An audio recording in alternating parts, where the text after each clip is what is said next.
Hello and welcome back to another episode of the Unappreciated Masterpiece podcast with me, Kira Barton. And me, Jamie Griffin. Oh my god, welcome back, sweeties. How are you doing? I'm doing good. How are you doing? Good. Not dead yet.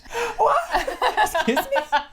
Oh my god. Oh my god. So today we are talking about something that is very close to both our hearts. Feeling lost in your 20s. Feeling lost in your 20s. I think that everyone feels lost in their 20s at some point. It's the first time in your entire life where there isn't a game plan. There isn't a playbook. Not everyone is doing the same thing. We have friends who are having babies, getting married, buying houses, building houses, and then like advancing in their careers, getting really high positions. And then we have friends who are in box rooms in their parents' house who have a fiver to their name. Mm-hmm. We have friends all over the world. Most of our friends have emigrated for different experiences, to travel, for different opportunities, just to live somewhere else, to figure out who they are.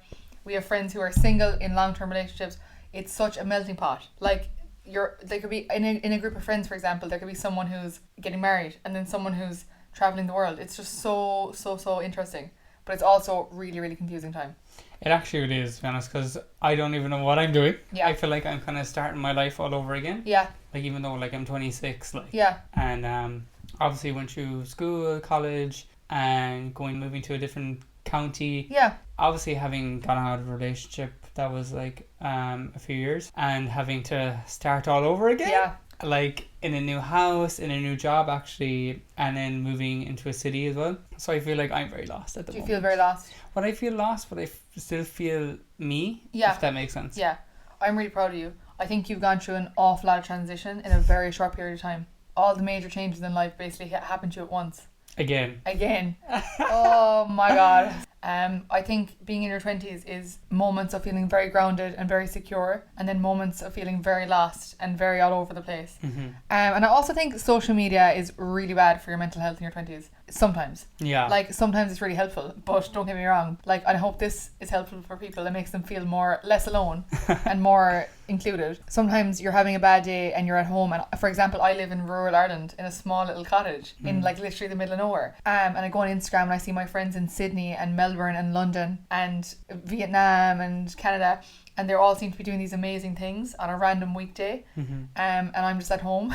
I know. And I go to work and I come home, and obviously people that live rurally will understand there's way less going on, and it's harder. Like, you have to make quite a lot of effort to do social things. Yeah. Do you know? So I feel like those of us that haven't immigrated, or in my case have immigrated and come back, like it social media can kind of be a bit of a devil on your shoulder at times. The rural part as well, kind of huge. Yeah. I feel like you definitely have to make more of an effort as well. Like, yeah. Do you feel like you just come home? Yeah. And it's dark as well now. It's fucking dark. This time of year in Ireland, as many people know, you go to work, it's dark. You come home, it's dark. It's very draining, and it's quite isolating.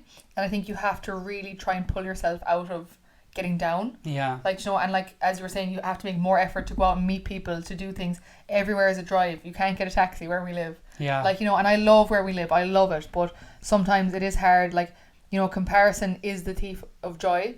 So you can look at your friends all over the world, or living in cities, or doing different things, and think, God, they have it so much better. Mm-hmm. But they have also told me that they look at my stories in rural Ireland and think, God, I'd love to be at home. I'd love to be there with the fire on and, you know, a warm little cozy cottage.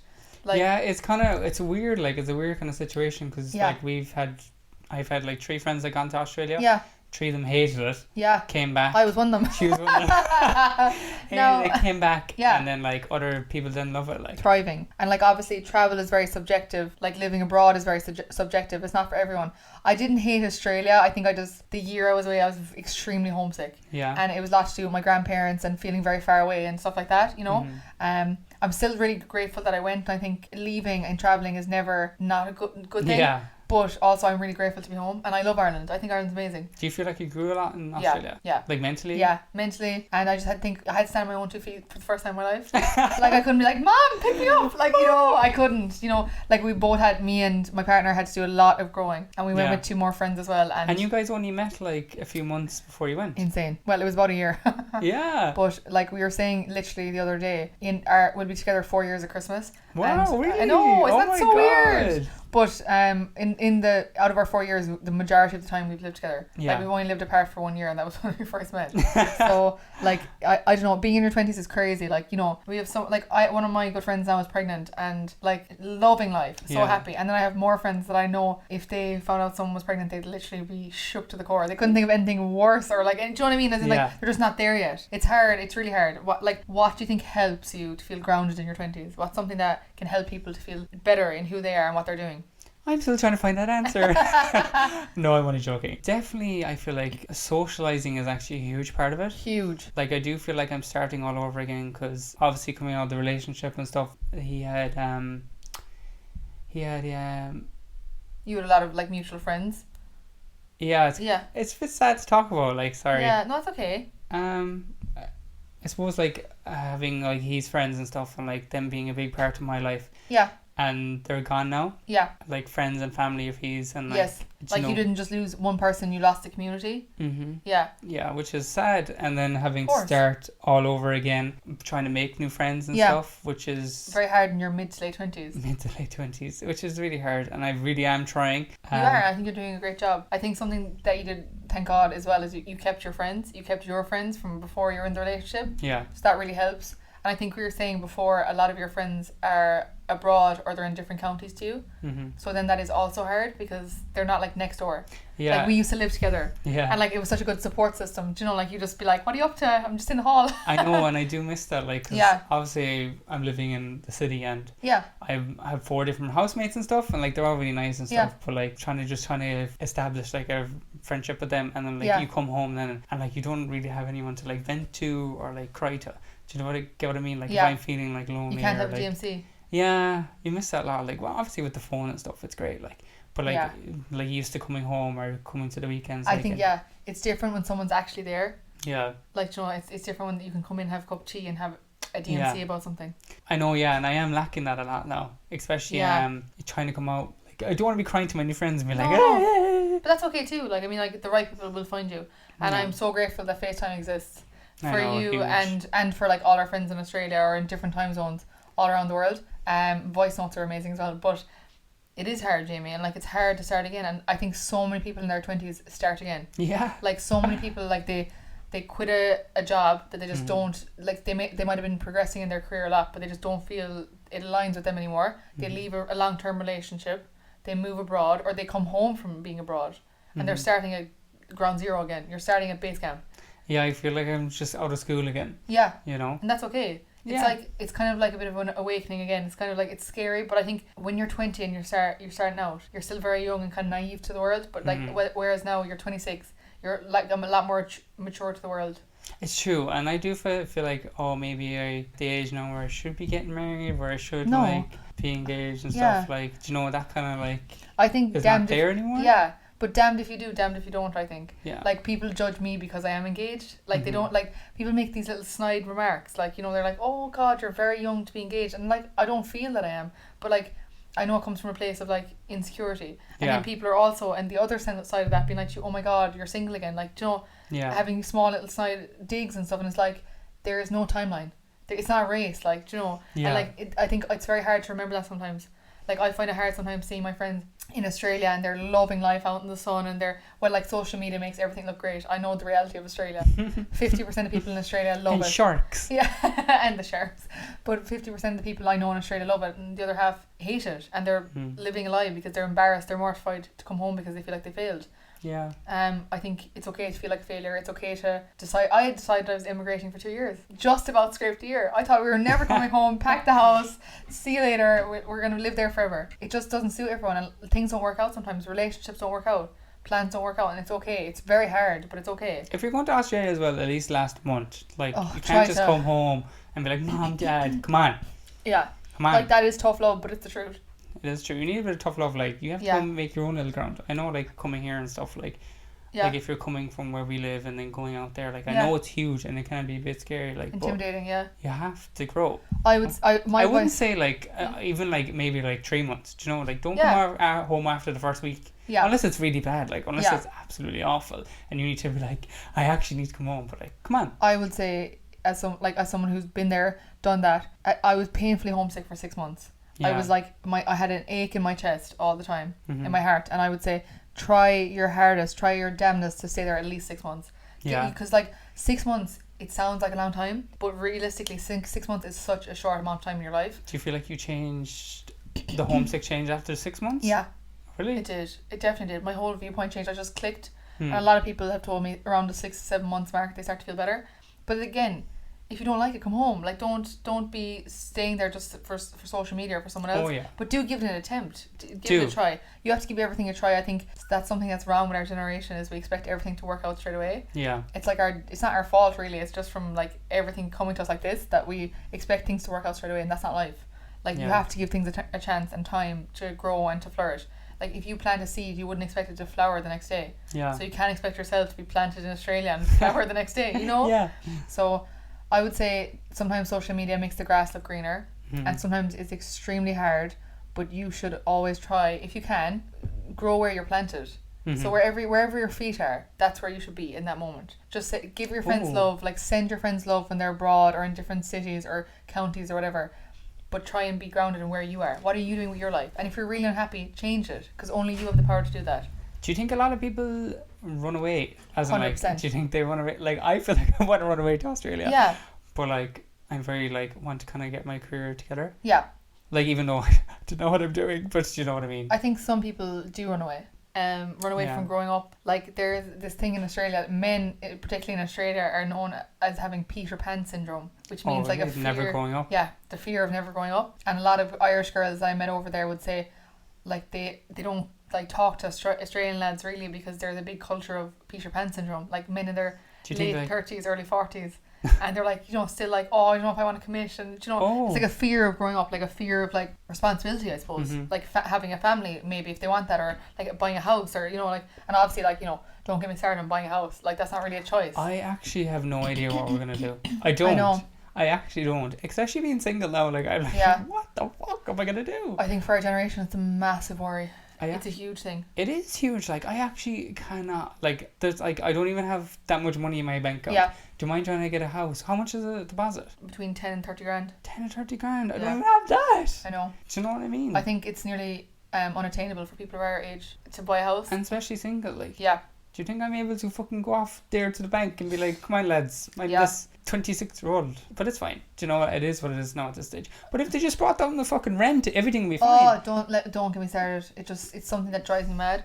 And it angers me so much, because I'm like, all our friends have emigrated. Yeah. And some of that was because they want to go explore the world, but more of it is because they don't see a future there for themselves. Like, it breaks my heart. Like, that, I want to meet up with someone for a coffee. There's no one around. I know. And it's like, why are they not around? Because they know there's no future here. And it's like, that's horrendous. That is actually fucking very true. I feel like with the housing crisis and stuff, like, but I don't know what the hell. Like, I actually don't know what to do. Our parents at this age were like nearly getting houses and everything like that. I know. And then I actually don't know what to do. But it's fine. That's what we mean by feeling lost, because we're all in the same boat, to be fair. We're all in the same boat. And just because someone looks like they have it put together, or that they're put together, doesn't mean they are. They can be struggling just as much as you. As we know, social media is a facade a lot of the time. I think mine is as well. Mine's very facade. It's like, oh, he has his shit together. But like, we all put our best foot forward. We put our best moments on social media. You're not going to go put up there like you bawling, crying, or like struggling with money, or but I do wish people were more honest. You don't know my side hustles with those sugar daddies. Joking. Sign me up. Where can you find them? Actually, don't even know. I know. I'll actually try now, to be honest. I'll try find for us. Come on. Hopefully he just doesn't touch me. Oh God, I've never meet up with them in public. No way. Why? Not even a little date? No. If it was like public. No. And like, I'd be like, don't even look at me. I'd be like, just send me a $5 there. Revolute me. I think he picks my feet. No. That'd be so handy to do, actually. Just so send handy. pictures of my feet. Unfortunately, I don't have cute feet, so that's not happening. Do you not have cute feet? No, you always send me mad feet. Oh. Used. No, you used to. Oh. You starving. Did you hear my belly? Yeah, oh my God. You're so cute. Yes. You never feed me. Get the dinner on right now. Get the dinner on. Get the spuds on. Oh my God.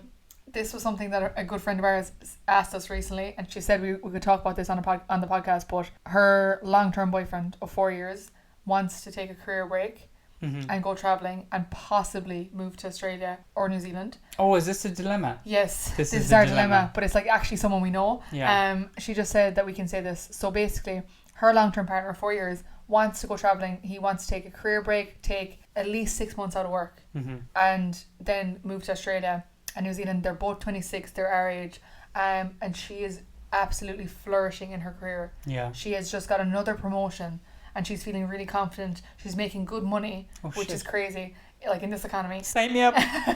She wants to buy a house. She wants to get on with things. She wants to, hopefully, like she just said, it's nearly unattainable to buy a house, but she hopes that they could. And she wants to have kids and she wants to settle down kind of. And she said she's happy to go on holidays for like a week or two. But like she doesn't want to, she has no interest in really going backpacking. Like as in and like, he wants to go traveling. And he does. And her dilemma is, should she go with him to keep him happy? Or should she stay at home for herself, because she said he is the love of my life and I'm scared I'm going to lose him either way. Either out of resent if she goes with him, or like he'll just go without her. If he stays, he'll resent her. If she goes, she'll resent him. Yeah. And she doesn't know what to do. And like she doesn't even have a small bit of want to go travelling. It's not like she kind of half does. Yeah. Do you know, what would you, I mean, it's such a hard dilemma. Do you think he'll break up with her if she doesn't go? Yeah. Do you think? Yeah. He just said he can't see himself doing long term. Oh my God. Long distance, long distance. Do you feel like that's kind of a sign itself? I think, yeah. I don't want to say it, but... Oh, Jesus, yeah. But it's fine. We're giving our opinions. Yeah. She did ask, but I think so. Yeah. What do you think? I feel like I've done long distance and stuff and stuff. Oh, how did you find it? It was hard, but like when you really love someone though, like you do anything for them. Yeah. You know? It was really hard, like obviously not seeing them all the time and stuff, but... And how long did you do long distance for? I'd say maybe like a year. Yeah, it's a long time. Do you know, like this? Oh, but I suppose like they're not seeing each other. Do you know, like we no, they won't be seeing each other in person. They won't. We seen each other like maybe like once a month or twice a month. Yeah. But they're not seeing each other. No. That's different. So, I think as well, as you said. But then again, I feel like if he did love her, like he wouldn't leave her. I don't know. It's a really hard one. I think that you only live once, and I think he's entitled to want to go and see the world and travel and everything, and she's entitled to want to further her career and stay and settle down. But I think, like you said at the start, it's kind of like a red flag if you're... Not a red flag, but kind of like...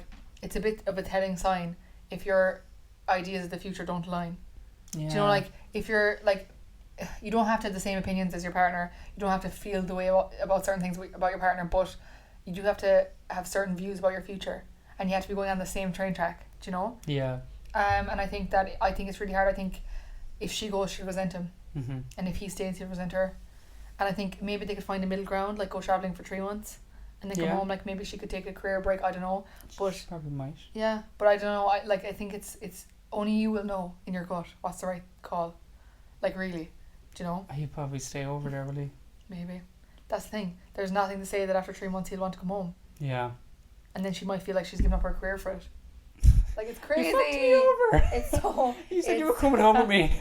It's such a hard one, and that's feeling lost in your 20s. That's feeling lost in your 20s, thinking that you've found someone that you want to be with forever. Yeah. And then they have a different view of what their future looks like than yours. And they want different things than you. Like, that is feeling lost in your 20s, not knowing which path to go down. Like, do you put yourself first or someone else? Like, you know. I know, it's really so true. hard. It's so hard to put yourself first, I think. What do you think? I think it is really hard putting yourself first. It's a very brave thing to do. It's, like, yeah, it is very brave. Like, it's admirable as well, like when you're in a relationship and you're putting someone else first. Yeah. Or they're putting you first. Yeah. Do you know? But there has to be give and take. Oh, there has to be give and take. Like sometimes it might be 60-40, like, and that's okay. Yeah. But, or sometimes it might be even 80-20, but it can't be 80-20 all the time. That's too much maths now. I'm getting That's too much maths for me. I can see you zoning out and I was zoning out too. You know, it is all fine though, like the 20s. Like we're all watching now getting 30s, lost in your 30s. Oh, we're still lost. I think that as well, we have to appreciate this time. We'll blink and we will be 30. Still feel like we're 21. 16. Oh. Oh, maybe a bit mature. We had a joint 16. We had a joint 16. Look at us now. It's my man of honour. He's my man of honour. All the time. 10 years later. It's 10 years now. 10 years later, you're going to be my man of honour. No, 10 years since the 16th. Yeah, that's what I mean. What? As in, like, since we had a joint 16th, and now 10 years later, you're going to be my man of honour. No, but it's going to be 11 years because you're getting married next year. Oh. Well, I ruined it. I failed maths and you failed I failed this cute story, so I did foundation, it's fine. I didn't go to school, it's fine. Yeah, what we're trying to say to round it up is it's okay to feel lost in your 20s, it's normal. Yeah. And also appreciate you're not going to be in your 20s forever. If you want to take a risk, take a risk. Be brave. Start over. Leave that relationship if it's not serving you. If you know in your gut it's not for you anymore. Or it's not for you right now. Like, be brave. Be scared. Do it anyway. I know, it's so scary. And I am lost, but like, I don't know what I'm doing, but it's fine. We're all in the same boat. Yeah, we are. We're literally all in the same boat. And I don't want to, as you said, like, don't want to blink and be like, where's my time? Yeah. No one's right and no one's wrong. The people that are staying in Ireland and, you know, building houses and having babies and getting married and all this stuff, they're no better than the people travelling the world. And the people travelling the world are no better than the people at home. Like, there's nothing right. There's no right or wrong. Don't ever let anyone make you feel, especially your parents, because our parent generation had different views of like what success is. I believe so strongly in my gut that people should be celebrated for going travelling and taking stuff off their bucket list. Yeah. Finishing PhDs and masters, like getting the job they want, just as much as they should having a baby, getting engaged, becoming 30.